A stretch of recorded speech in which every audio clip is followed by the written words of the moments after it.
Praise the lord brothers and sisters. ನಾವು ಒಂದು ಚಿಕ್ಕ ಪ್ರಾರ್ಥನೆಯನ್ನು ಮಾಡಿಕೊಳ್ಳೋಣ. ನಮ್ಮನ್ನು ಬಹಳವಾಗಿ ಪ್ರೀತಿ ಮಾಡುವ ನಮ್ಮ ತಂದೆಯಾದ ದೇವರೇ, ಈ ಹೊಸ ದಿನವನ್ನು ಅನುಗ್ರಹ ಮಾಡಿದ್ದಕ್ಕಾಗಿ ಸ್ತೋತ್ರ ಹೇಳುತ್ತೇನೆ ಸ್ವಾಮಿ. ಕರ್ತನೆ, ಇವತ್ತಿನ ದಿವಸ ನಾನು ಮಕ್ಕಳ ಬಗ್ಗೆ ಹೇಳೋಳಾಗಿದ್ದೇನೆ ಸ್ವಾಮಿ. ನಾನು ಎಲ್ಲ ಮಕ್ಕಳನ್ನು ನೀನು ಆಶೀರ್ವದಿಸಿ ಕಾಯ್ದು ಕಾಪಾಡಬೇಕಾಗಿ ಬೇಡಿಕೊಳ್ಳುತ್ತೇನೆ ಸ್ವಾಮಿ. ಯಾರ್ಯಾರು ಈ ವಿಡಿಯೋವನ್ನು ವಾಚ್ ಮಾಡುತ್ತಿದ್ದಾರೆ ಅವರೆಲ್ಲರ ಹೃದಯದಲ್ಲಿ ನೀನು ಕಾರ್ಯ ಮಾಡಬೇಕಾಗಿ ಬೇಡಿಕೊಳ್ಳುತ್ತೇನೆ. ಎಲ್ಲರನ್ನು ನೀನು ಆಶೀರ್ವದಿಸಬೇಕಾಗಿ ಬೇಡಿಕೊಳ್ಳಲಾಗಿದ್ದೇನೆ ಸ್ವಾಮಿ. ನಾನು ಕೇಳೋದಕ್ಕಿಂತಲೂ ಬೇಡಕ್ಕಿಂತಲೂ ಮುದ್ದುಮಗನು ನಮ್ಮ ರಕ್ಷಕನಾದ ಯೇಸುವಿನ ಮುಖಾಂತರ ಬೇಡಿ ಹೊಂದಿದ್ದೇವೆ ಸ್ವಾಮಿ. ಆಮೇಲೆ ಇವತ್ತಿನ ದಿವಸ ಮಕ್ಕಳ ಬಗ್ಗೆ ನಾವು ಧ್ಯಾನವನ್ನು ಮಾಡೋಣ. ಮಕ್ಕಳು ಇಲ್ಲಿ ಬೈಬಲ್ನಲ್ಲಿ ಏನು ಹೇಳುತ್ತದೆ? ಮಕ್ಕಳು ಒಂದು ವಿಶೇಷವಾಗಿರುವಂಥದ್ದು. ಅಂದರೆ ಮಕ್ಕಳು ಆಶೀರ್ವದಿಸಲ್ಪಟ್ಟವರು. ಅವರು ಒಂದು ಮಗು ಹುಟ್ಟಬೇಕಾದ್ರೆ ದೇವರ ಆಶೀರ್ವಾದ ಬೇಕು. There anointing time the child will be born. ದೇವರು ಆ ತಂದೆ ತಾಯಿ ಮಕ್ಕಳನ್ನು ಹೇಗೆ ಬೆಳೆಸಬೇಕು, ಮಕ್ಕಳನ್ನು ಇಲ್ಲಿ ಬೈಬಲ್ ನಮಗೆ ಏನು ಹೇಳುತ್ತದೆ ಅಂದರೆ ಮಕ್ಕಳನ್ನು ನಾವು ಹೇಗೆ ಬೆಳೆಸಬೇಕು ಅಂತಂದರೆ ನಾವು ಅವರನ್ನು ಬಹಳ ಪ್ರೀತಿಯ ದೇವರು ನಮ್ಮನ್ನು ಬಹಳವಾಗಿ ಪ್ರೀತಿ ಮಾಡುತ್ತಾನೆ.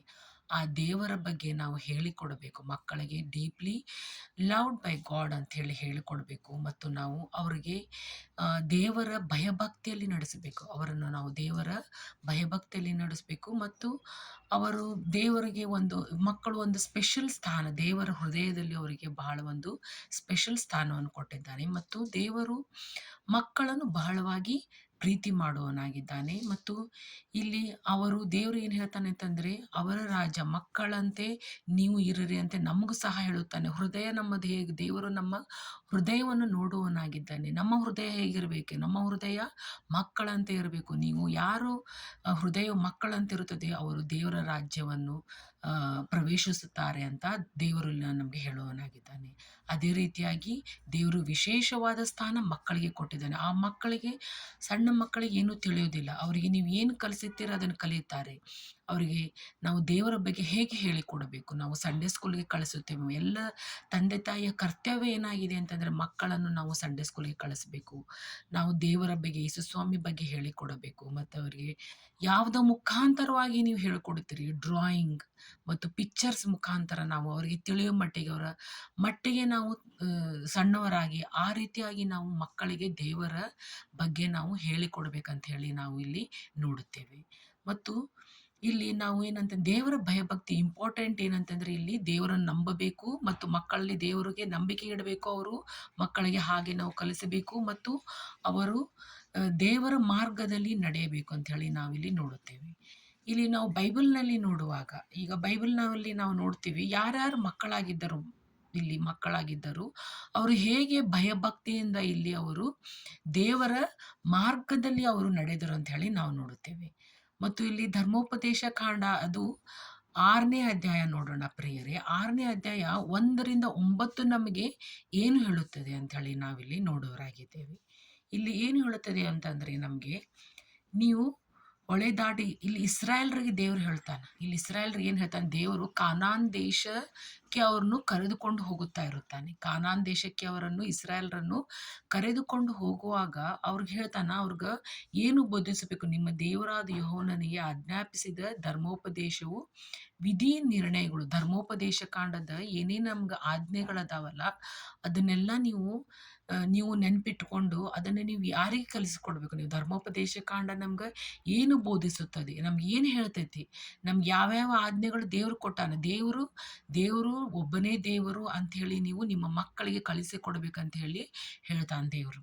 ಮತ್ತಿಲ್ಲಿ ಏನು ಹೇಳೋನಾಗಿದ್ದಾನೆ? ಭಯಭಕ್ತಿ ಉಳ್ಳವರಾಗಿದ್ದುಕೊಂಡು ನೀವು ಸಹ, ತಂದೆ ತಾಯಿ ಸಹ ಅವರು ಭಯಭಕ್ತಿ ಉಳ್ಳವರಾಗಿ ಮಕ್ಕಳಿಗೆ ನೀವು ಹೇಳಿಕೊಳ್ಳಬೇಕು ಮತ್ತು ವಿಧಿ ನಿರ್ಣಯಗಳೆಲ್ಲ ಅನುಸರಿಸಬೇಕೆಂದು, ನೀವು ಬಹುಕಾಲ ಬಾಳಬೇಕೆಂದು ಇವುಗಳನ್ನು ಆಜ್ಞಾಪಿಸಿದ್ದಾನೆ. ದೇವರು ಅವರಿಗೆಲ್ಲ ಹೇಳಿದ್ದಾನೆ. ಮತ್ತು ಆದ್ದರಿಂದ ಇಸ್ರಾಯೇಲರೇ, ನಿಮ್ಮ ಪಿತೃಗಳಾದ ದೇವರಾದ ಯೆಹೋವನ ವಾಗ್ದಾನ ಮಾಡಿದ ಪ್ರಕಾರ ಹಾಲು ಜೇನು ಹರಿಯುವ ಆ ದೇಶದಲ್ಲಿ ನಿಮಗೆ ಶುಭ ಉಂಟಾಗುವುದಕ್ಕೂ ನೀವು ಬಹಳವಾಗಿ ಹೆಚ್ಚುವುದಕ್ಕೂ ಈ ಆಜ್ಞೆಗಳನ್ನು ಲಕ್ಷ್ಯವಿಟ್ಟು ಕೇಳಿ ಅನುಸರಿಸಲೇಬೇಕು. ಅಂದರೆ ಈ ಆಜ್ಞೆಗಳನ್ನು, ನಾನು ಏನು ನಿಮ್ಗೆ ಆಜ್ಞೆಗಳನ್ನು ಕೊಟ್ಟೇನಲ್ಲ ಅವನ್ನೆಲ್ಲ ನೀವು ಅನುಸರಿಸಲೇಬೇಕು. ಆಜ್ಞೆಗಳನ್ನು ಸಹ ನೀವು ಯಾರಿಗೆ ಹೇಳಬೇಕು ಇಲ್ಲಿ ಅಂತಂದರೆ ಮಕ್ಕಳಿಗೆ ನೀವು ಆಜ್ಞೆಗಳನ್ನು ಕಲಿಸಬೇಕಂತೇಳಿ ಇಲ್ಲಿ ದೇವರು ಇಸ್ರಾಯೇಲ್ ಜನಾಂಗದವರಿಗೆ ಹೇಳುತ್ತಾನೆ. ಏನಂತಂದ್ರೆ ಇಲ್ಲಿ ಹೇಳುತ್ತಾನೆ, ಇಸ್ರಾಯೇಲರೇ ಕೇಳಿರಿ, ನಮ್ಮ ದೇವರಾದ ಯೆಹೋವನು ಒಬ್ಬನೇ ದೇವರು. ನೀವು ನಿಮ್ಮ ದೇವರಾದ ಯೆಹೋವನನ್ನು ಪೂರ್ಣ ಹೃದಯದಿಂದಲೂ ಪೂರ್ಣ ಪ್ರಾಣದಿಂದಲೂ ಪೂರ್ಣ ಶಕ್ತಿಯಿಂದಲೂ ನೀನು ಪ್ರೀತಿಸಬೇಕು ಅಂತ ಹೇಳ್ತಾನೆ. ಪೂರ್ಣ ಪ್ರಾಣದಿಂದಲೂ ನೀವು ಆತ್ಮದಿಂದ ನೀವು ದೇವರನ್ನು ಪ್ರೀತಿಸಬೇಕು. ಯಾವ ಕಪಟತನ ನಿಮ್ಮ ಹೃದಯದಲ್ಲಿ ಇರಬಾರದು. ದೇವರಿಗೆ ಒಬ್ಬರಿಗೆ ಮಾತ್ರ, ದೇವರು ದೇವರಿಗೆ ಒಬ್ಬನಿಗೆ ಮಾತ್ರ ನೀವು ನಿಮ್ಮ ಹೃದಯದಲ್ಲಿ ಸ್ಥಾನವನ್ನು ಕೊಡಬೇಕು. ದೇವರು ಅವ್ರಿಗೆ ಏನೇನು ಹೇಳ್ತಿದ್ದ, ಏನೇನು ಅವ್ರು ಕೇಳ್ತಿದ್ರಲ್ಲ ಅದನ್ನೆಲ್ಲ ಕೊಟ್ಟು ಬಿಡ್ತಿದ್ದ ದೇವರು.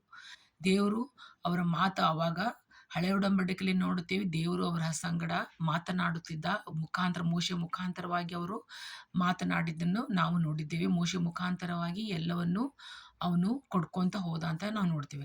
ಅದೇ ರೀತಿಯಾಗಿ ಇಲ್ಲಿ ನಿಮ್ಮ ಮಕ್ಕಳು ನೀವು ಹೆಂಗೆ ಬೆಳೆಸಬೇಕು, ನೀವು ಅವ್ರನ್ನ ಒಂದು ಒಳ್ಳೆಯ ಪ್ರಜೆಯಾಗಿ ಮುಂದೆ ದೇವರ ಭಯಭಕ್ತಿಯಲ್ಲಿ ನಡಿಬೇಕು. ನಾವು ನಿತ್ಯತೆಗೋಸ್ಕರ ನಾವು ರಕ್ಷಣೆ ಹೊಂದಬೇಕಾದ್ರೆ ದೇವರ ಕಡೆಗೆ ನಾವು ಹೆಚ್ಚಿನದಾಗಿ ಅವ್ರಿಗೆ ವಿಶೇಷವಾದ ನಾವು ಏನು ಮಾಡ್ಬೇಕಂತಂದ್ರೆ ಬೈಬಲ್ ನಾಲೆಜನ್ನು ನಾವು ಮಕ್ಕಳಿಗೆ ಅನುಗ್ರಹ ಮಾಡಬೇಕು. ಇಲ್ಲೇನು ಹೇಳ್ತಾನಂದ್ರೆ, ನಾನು ಈಗ ನಿಮಗೆ ತಿಳಿಸೋ ಮಾತುಗಳು ನಿಮ್ಮ ಹೃದಯದಲ್ಲಿರಬೇಕು. ನಾನು ನಿಮ್ಗೆ ಏನು ತಿಳಿಸೇನಲ್ಲ ಆ ಮಾತುಗಳು ನಿಮ್ಮ ಹೃದಯದಲ್ಲಿ ಇರ್ಬೇಕಂತ ಹೇಳ್ತಾನ್ರಿ. ಮತ್ತೇನು ಹೇಳ್ತಾನ, ನಿಮ್ಮ ಮಕ್ಕಳಿಗೆ ಅಭ್ಯಾಸ ಮಾಡಿಸಿರಿ. ನಾವು ಮಕ್ಕಳಿಗೆ ಏನು ಮಾಡಬೇಕು, ನಾವು ತಂದೆ ತಾಯಿ ಆಗಿರುವಂಥವರು ಮಕ್ಕಳಿಗೆ ದೇವರ ವಾಕ್ಯವನ್ನು ನಾವು ಅಭ್ಯಾಸ ಮಾಡಿಸಬೇಕು. ಮತ್ತು ಆ ಏನೇನು ಆಜ್ಞೆಗಳನ್ನು ಕೊಟ್ಟಾನಲ್ಲ ಅವನ್ನೆಲ್ಲ ನಾವು ಬಹಾಟ್ ಮಾಡಿಸ್ಬೇಕು. ಆಜ್ಞೆಗಳನ್ನು, ವಚನಗಳನ್ನು. ಅವಾಗೆಲ್ಲ ವಚನ ಅವೆಲ್ಲ ಇರಲಿಲ್ಲ. ನಾವು ಈಗ ಸಂಡೇ ಸ್ಕೂಲ್ ಕಳಿಸ್ತೀವಿ, ನಮ್ಗೆ ಬೈಬಲ್ ಇದೆ. ಅವಾಗ ಬೈಬಲ್ ಇರಲಿಲ್ಲ ಅವ್ರಿಗೆ.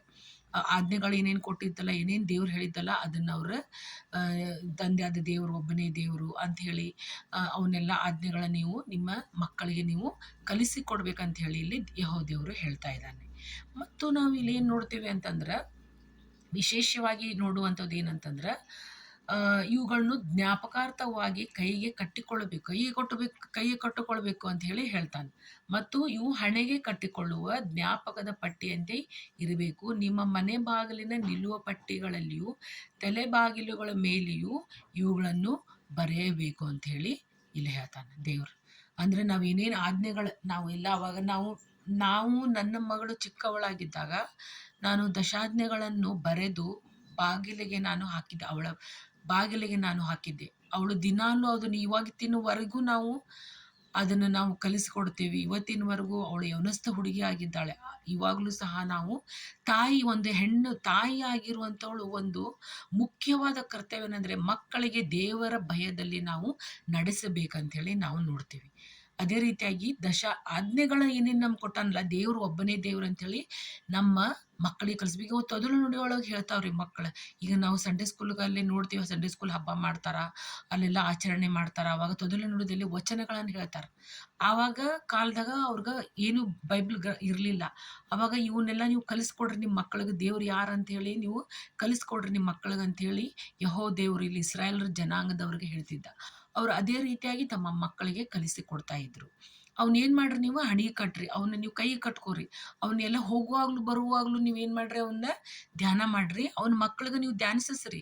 ಅವ್ರು ಕಲಿತಾರ ಮಕ್ಕಳು. ಅವನ್ನ ಕಲಿತು ಅವ್ರ ಮಕ್ಕಳ ಹೃದಯ ಬಹಳ ಒಂದು ಏನಂತಂದ್ರೆ ವಿಶಾಲವಾದದ್ದು. ಅವ್ರ ಮಕ್ಕಳ ಹೃದಯ ಒಂದು ಕಪಟ ಇಲ್ಲದಂಥ ಹೃದಯ. ಅವರು ನಾವೇನು ಹೇಳ್ತೀವಲ್ಲ ಅದು ಅವ್ರ ಮೈಂಡಿನಲ್ಲಿ ಕೊಂಡಿರ್ತೈತಿ. ಇಲ್ಲಿ ನಾವು ಮಕ್ಕಳ ಬಗ್ಗೆ ಮಕ್ಕಳ ಬಗ್ಗೆ ನಾವು ಇಲ್ಲಿ ಫೇಮಸ್ ಆಗಿರುವಂಥ ಮಕ್ಕಳು ಯಾರು ಬೈಬಲ್ನಾಗ ಫೇಮಸ್ ಆಗಿರುವಂಥ ಮಕ್ಕಳು ಯಾರು ಅಂತಂದ್ರೆ ಈಸಾಕ್ ಮತ್ತು ಇಸ್ಮಾಯಿಲ್ ಅಂತ ಹೇಳಿ ನೋಡ್ತೇವೆ. ಈಸಾಕನು ಇಲ್ಲಿ ಅಬ್ರಾಮನ ಮಗ, ಅವನು ವಾಗ್ದಾನದ ಮಗ, ದೇವರ ಪ್ರಾಮಿಸ್ ಮಾಡಿರುವಂಥ ಮಗ ಯಾರಂದ್ರೆ ಈಸಾಕನಾಗಿದ್ದ. ಈಸಾಕನು ಚಿಕ್ಕ ಮಗನಾಗಿದ್ದ, ಅವನಿಗೇನು ಗೊತ್ತಿರಲಿಲ್ಲ.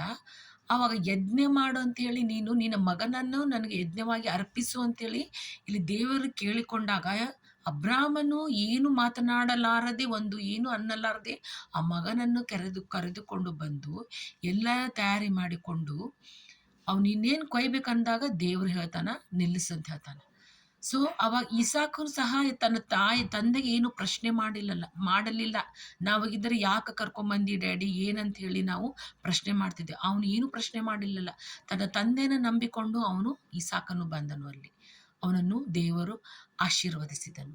ಅದೇ ರೀತಿಯಾಗಿ ಹಾಗರಳಿಂದ ಹುಟ್ಟಿದ ಇಸ್ಮಾಯಿಲನು ಚಿಕ್ಕವನಾಗಿದ್ದ, ದೇವರು ಅವನನ್ನು ಆಶೀರ್ವದಿಸಿದನು. ಮತ್ತು ನಾವು ಇಲ್ಲಿ ಯೋಸೇಫನನ್ನು ನೋಡುತ್ತೇವೆ.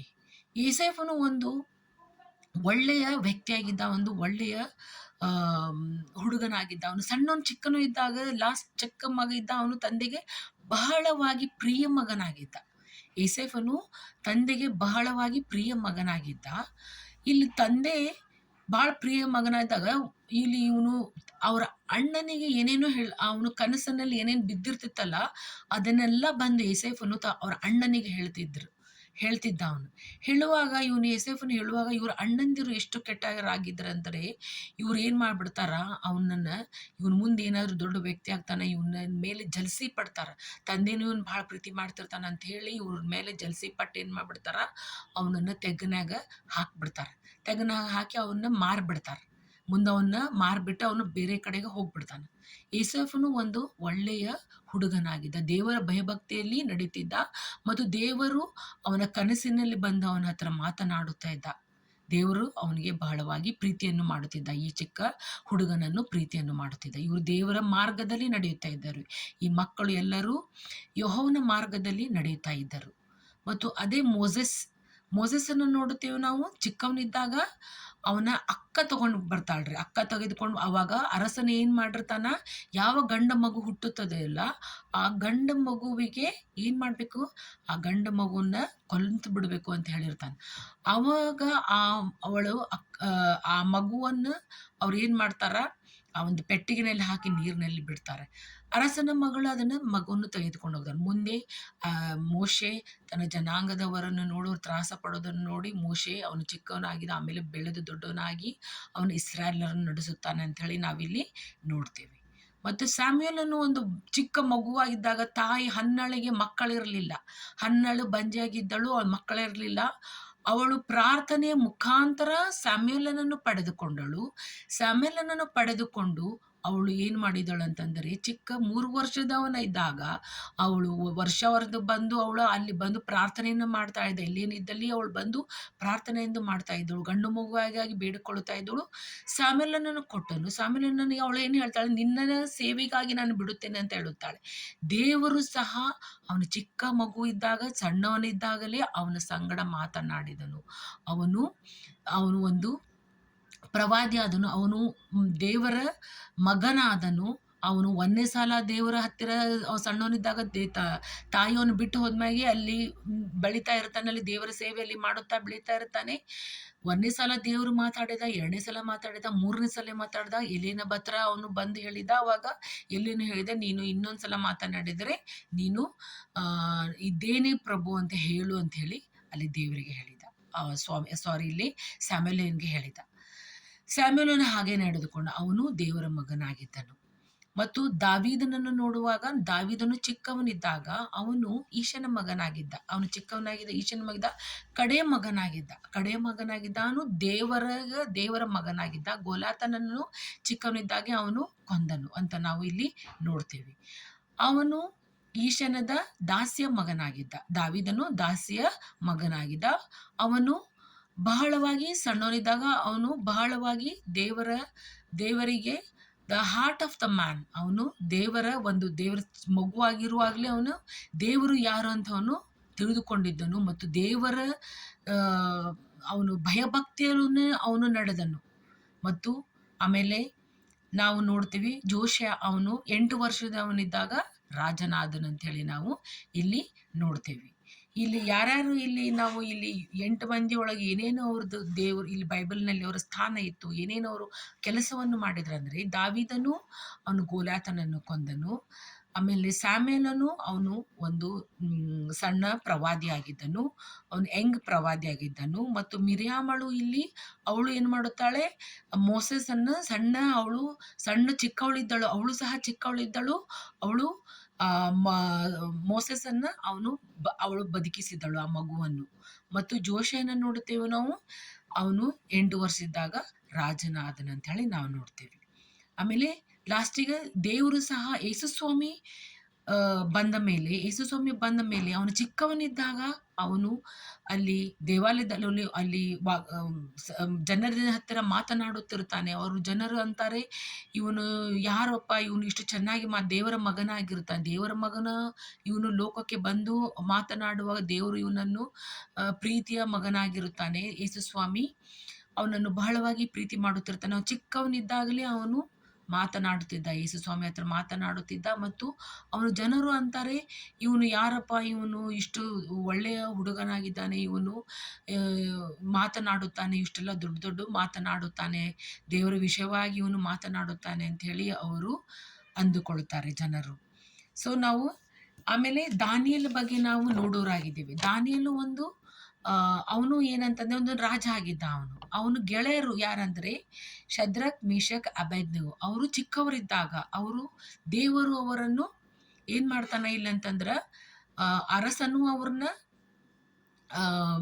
ಇವ್ರನ್ನೆಲ್ಲಾರನು ಏನ್ ಮಾಡ್ತಾನ, ಅರಸನು ಬೆಂಕಿಯೊಳಗ ಹಾಕ್ಬಿಟ್ಟಿರ್ತಾನೆ. ಏನ್ ಹೇಳ್ತಾನ, ನೀವು ನನ್ನ ಪ್ರತಿಮೆಯನ್ನು ಮಾಡಿರ್ತಾನ, ಪ್ರತಿಮೆ ಮಾಡಿ ನೀವು ನನ್ನ ಪ್ರತಿಮೆಗೆ ನೀವು ಕೈ ಮುಗಿಬೇಕು, ಅದರ ಕಾಲನ್ನು ಬೀಳ್ಬೇಕಂತ ಹೇಳಿದಾಗ ಇವರು ಎಷ್ಟು ಈ ಮಕ್ಕಳಿಗೆ ಇವ್ರಿಗೆ ಎಷ್ಟು ಭಯಭಕ್ತಿ ಇರ್ತೈತಿ ಮಕ್ಕಳಿಗೆ. ಇಲ್ಲಿ ನಾವು ಅಂತಂದ್ರೆ ಅವರು ದೇವರನ್ನು ಎಷ್ಟು ನಂಬಿರುತ್ತಾರೆ ಅಂತೇಳಿ ನಾವು ನೋಡ್ತೀವಿ. ನಂಬಿ ಅವ್ರು ಏನಂತಾರ, ನಾವು ಪ್ರತಿಮೆಗೆ ಕಾಲನ್ನು ಬೀಳೋದಿಲ್ಲ, ನಮ್ಮ ದೇವರಾದ ಯೆಹೋವನಿಗೆ ನಾವು ಕಾಲನ್ನು ಬೀಳುತ್ತೇವೆ, ಅವನು ಮಾತ್ರ ನಮ್ಮ ದೇವರು ಅಂತ ಹೇಳಿ ಇಲ್ಲಿ ನಾವು ಇಲ್ಲಿ ಶದ್ರಕ್, ಮಿಶಕ್, ಅಬೇದ್ನೆಗೋದಲ್ಲಿ 3 ಮಂದಿಯಲ್ಲಿ ನಾವು ನೋಡುತ್ತೇವೆ. ಅವರನ್ನು ಬೆಂಕಿಯಲ್ಲಿ ಹಾಕುತ್ತಾನೆ. ಅವನು ರಾಜ ಬೆಂಕಿಯಲ್ಲಿ ಹಾಕಿದಾಗ ದೇವರು ಅವರನ್ನು ಕಾಪಾಡುತ್ತಾನೆ. ಕಾಪಾಡಿ ಒಂದು ಕೂದಲು ಎಳಿ ಸಹ ಸುಡೋದಿಲ್ಲ. ಅವ್ರು ಹೇಗೆ ಇದ್ದಾರೋಲ್ಲ ಹಾಗೆ ಅವರು ಹೊರಗಡೆ ಬರುತ್ತಾರೆ ಅಂತ ಹೇಳಿ ನಾವು ಇಲ್ಲಿ ನೋಡುತ್ತೇವೆ. ಮತ್ತು ಕೊನೆಯದಾಗಿ ನಾವು ಇಲ್ಲಿ ಏನು ನೋಡೋರಾಗಿದ್ದೇವೆ ಅಂತಂದ್ರೆ, ಸ್ಯಾಮ್ಯುಯಲ್ ಏನ್ ಮಾಡ್ತಾನೆ, ಮಿನಿಸ್ಟ್ರಿ ವರ್ಕ್ ಅನ್ನು ಮಾಡುತ್ತಾನೆ. ಸ್ಯಾಮ್ಯುಯಲ್ 1 ಸ್ಯಾಮ್ಯುಯಲ್ 2:18 ನೋಡುತ್ತೇವೆ.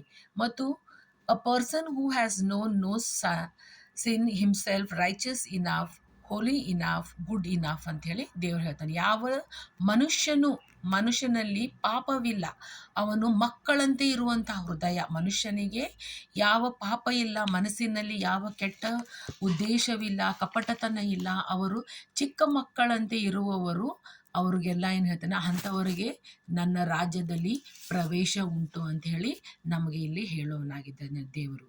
ಮತ್ತು ಇಲ್ಲಿ ಅದ್ಭುತ ಮಕ್ಕಳು, ಮಿರಾಕಲ್ ಚೈಲ್ಡ್. ಇಲ್ಲಿ ಮಿರಾಕಲ್ ಚೈಲ್ಡ್ ನಾವು ಯಾವ ಮಿರಾಕಲ್ಸ್ ಚೈಲ್ಡ್ಗಳು ಇಲ್ಲಿ ನಾವು ಬೈಬಲ್ನಲ್ಲಿ ನೋಡ್ತೀವಿ ಅಂತಂದ್ರೆ, ಈಸಾಕ್ ವಾಸ್ ಅ ಮಿರಾಕಲ್ ಚೈಲ್ಡ್. ಈಸಾಕನು ಒಬ್ಬ ಮಿರಾಕಲ್ ಚೈಲ್ಡ್ ಆಗಿದ್ದ. ಮತ್ತು ಜಾಕೋಬನ ಮಗ ಏಸಫನ ಮತ್ತು ಸಂಸೋನನನ್ನು ನಾವು ನೋಡುತ್ತೀವಿ. ಸಂಸೋನನಿಗೆ ಅವರ ತಂದೆ ತಾಯಿಗೆ ಎಷ್ಟೋ ವರ್ಷಗಳು ಆದರೂ ಮಕ್ಕಳಾಗಿರಲಿಲ್ಲ. ಮಕ್ಕಳ ಆಗ್ತಾವ ಅಂತವಳು ಅವ್ರು ಅಂದುಕೊಂಡಿರಲಿಲ್ಲ. ಆವಾಗ ದೇವರು ಈ ಮಗುವನ್ನು ಕೊಟ್ಟನು ಅವರಿಗೆ, ಸ್ಯಾಮ್ಸನನ್ನು ಕೊಟ್ಟರು.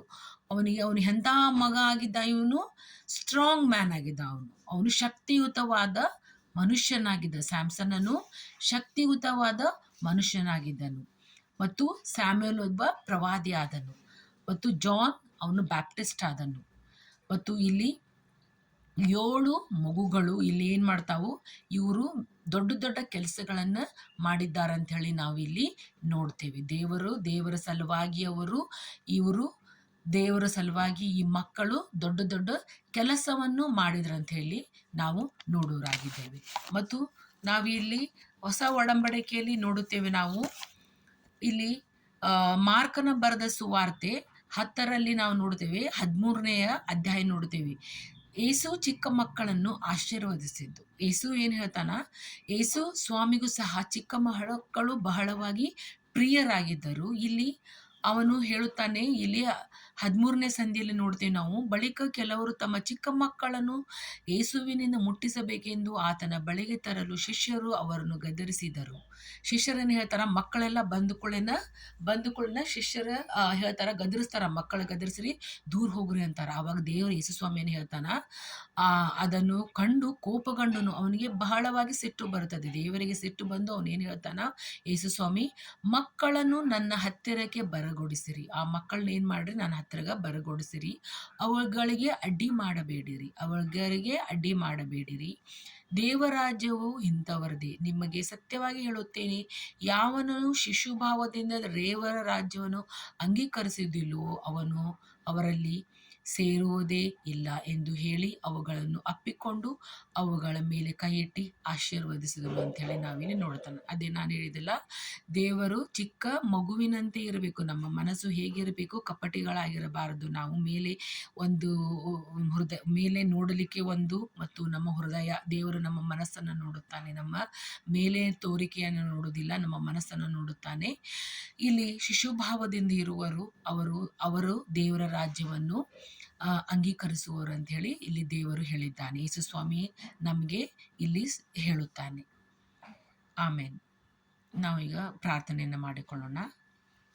ನಮ್ಮನ್ನು ಬಹಳವಾಗಿ ಪ್ರೀತಿ ಮಾಡುವ ನಮ್ಮ ತಂದೆಯಾದ ದೇವರೇ, ಕರ್ತನೆ ಈ ವಾಕ್ಯವನ್ನು ಆಶೀರ್ವದಿಸಿದ್ದೆ ಅಂತ ಆಶೀರ್ವದಿಸಿದೆ ಅಂತ ನಾನು ನಂಬುತ್ತೇನೆ ಸ್ವಾಮಿ.